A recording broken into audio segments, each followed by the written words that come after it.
we got some picks for you. We got some ideas as to who some of these veterans might be. Brian, I know you like one outfielder who was once rumored to be coming to the Cubs, but didn't want to because he couldn't rob home runs at Wrigley Field. Yeah, and that guy is Torrey Hunter, who hasn't had the best year with Detroit. He's clearly aging. His best years are behind him, but the Cubs are going to need a guy even in his that outfield. mediocre years might be behind him. Exactly, but the Cubs are going to need a guy, like you said. They're not going to start all 22-year-olds. A guy that's going to help mentor some of the young outfielders. A guy that's going to platoon at times. I'm not going to say that Torrey Hunter's going to go out there and play 145 games for you. Nor is he going to play any of them in center field. Certainly not. But a corner outfielder, that maybe a guy, if they're the way Chris Coughlin's playing, he's going to get every bit of opportunity to make the team again next year. But whether it's Soler and Wright, they're not going to start the year with Chris Bryant on the opening day roster. Because absolutely not. For the same reason why he's not up right now, because of the contract clock. So he's not going to be on the opening day roster. You're going to need to fill that out. Do they trust Alcantara to be in center every day? It's possible. I think they'd like to. They would. I think they'd like to. I wonder if he's a guy that gets... I mean, we've seen some of the prospects that have gotten Arizona Fall League work. I think maybe the one drawback, so to speak, is you don't get to send some guys down for extra work during the offseason. Mm-hmm. And Alcantara's still a guy who could go play winter ball somewhere. I mean, that's entirely possible. Jeff Samardzija did that as he was bouncing back and forth. He played, I think, every season up until the last two with the Cubs, and he was down in winter ball throwing. Yeah. So maybe Alcantara does that just to get reps out in center field. I still think they have a pretty high floor for Alcantara. I think the difference between him and the rest of those Cubs prospects, I'm talking, Soler and Baez and Bryant, they have big ceilings. Alcantara might not, but does have, at least in the scouting community and seemingly as the Cubs evaluate him too, has a pretty high floor. And that's a guy who's going to get a lot of chances. Yep. It's absolutely, and he's had more minor league at-bats than any of the other three. Yeah. Maybe than Baez and Bryant combined, actually. Yeah, and this is a guy who struggled at lower level of the minor leagues when it comes to his numbers.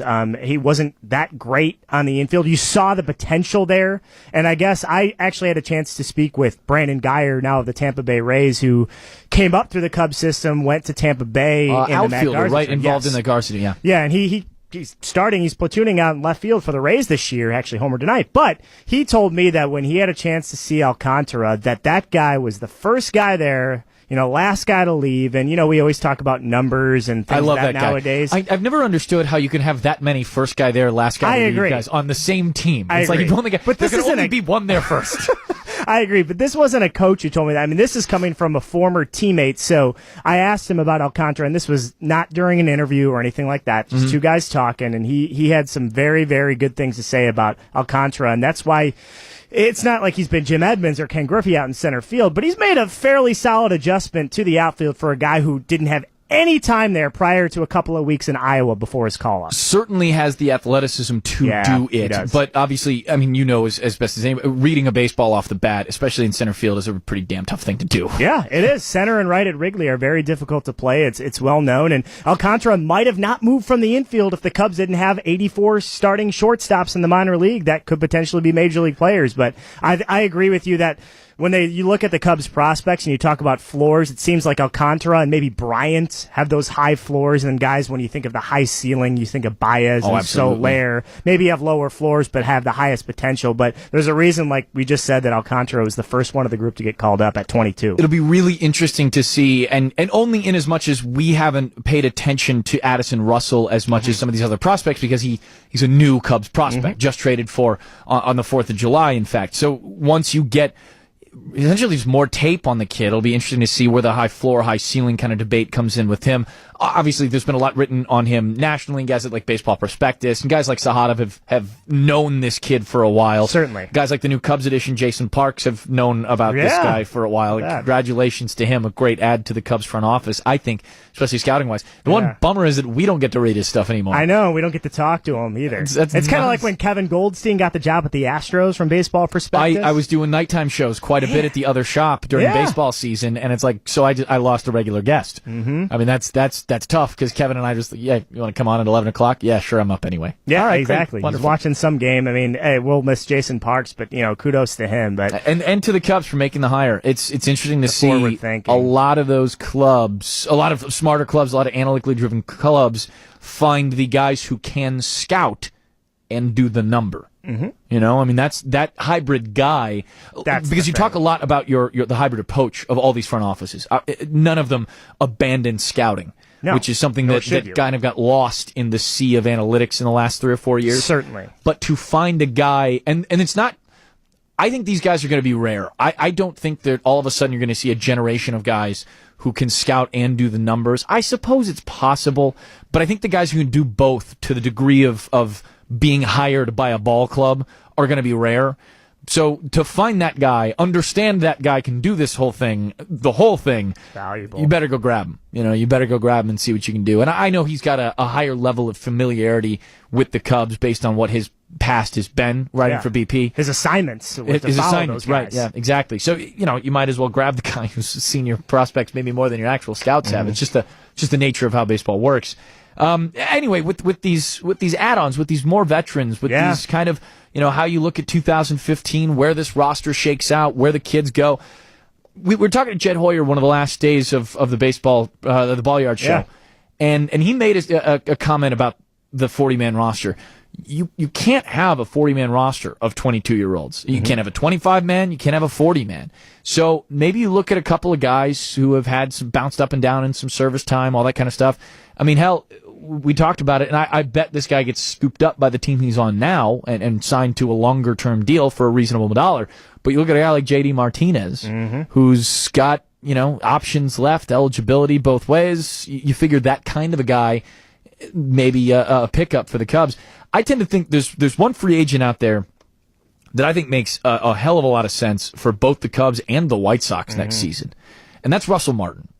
He's at the end of I think it's an $8 million contract with the Pittsburgh Pirates right now. Good value for him, too. It's a great value for him. He is a pretty good catcher on the realm of catching. I would put him in that bottom of the second tier of defensive catchers. Yeah, that's fair. He's not Sal Perez. He's not Yadier Molina.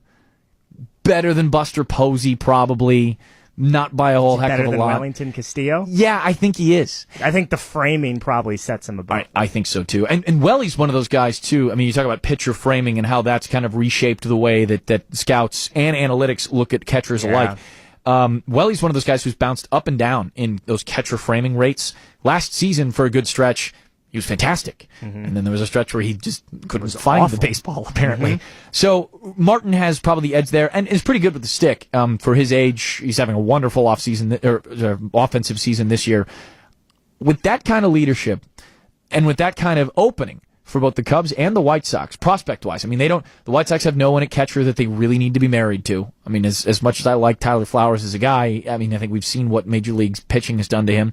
I think Wellington Castillo, too, while liked by the front office, I don't think, you know, depending on where you see this 2015 season and what the team's needs are, developmentally, Russell Martin might not be a bad addition at all. Yeah, and you look at what he's done, and another thing that might be appealing to the Cubs is, and this, I don't know, Russell Martin is a guy, I don't know what pitchers think of him, you know, as a receiver.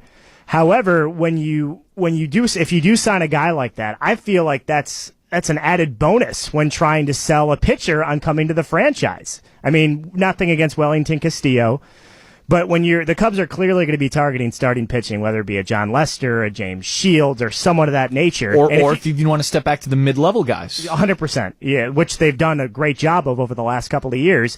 And if you have someone like Russell Martin who's got that pedigree and has got that reputation of being a good receiver, and this does go past the analytics. I know how important pitchers value the guy that's on the other end calling games and whether or not they'll be receptive for me shaking them off. That relationship's very important. That kind of confidence in the guy you're throwing to it's pitchers almost don't even like to talk about it publicly. I like, you know, whomever it is behind the plate. And we get Greg Maddux, I like Javi Lopez, but I'm going to have Eddie Perez catch for me every 5 days. Every single start. But I love Javi. He's a great guy. Exactly. It's sometimes pitchers don't even like to bring it up with the media in public kind of settings because it's a tender thing.